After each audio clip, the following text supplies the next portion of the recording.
السلام عليكم ورحمة الله وبركاته من صفحة رانيا كيتشن ورمضان كريم. اليوم جيناكم وصفة جديدة وهي التمر المحشي بالمكسرات ومغطس بالشوكولاتة لجميع أنواع العزايم وضيافة كتير طيبة لعزايمكم وعصفركم الرمضانية. خلينا نشوف طريقة عمل التمر المحشي ومغطس بالشوكولاتة. خلينا نبلش.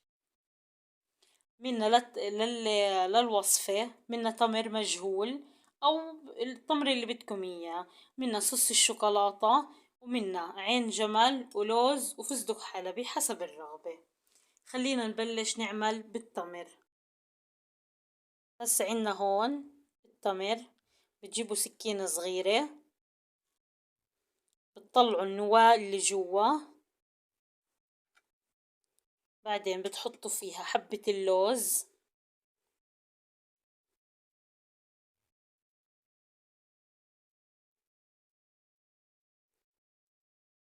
بعدين بتجيبوا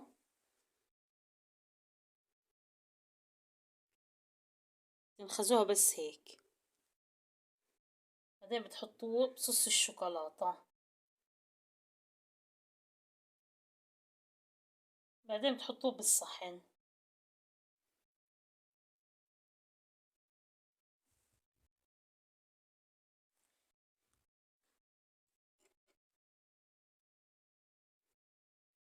خلينا نجرب افرجيكم كمان نوع. تحطوا حبة العين الجمل زي هيك، هي حبة عين الجمل الكاملة.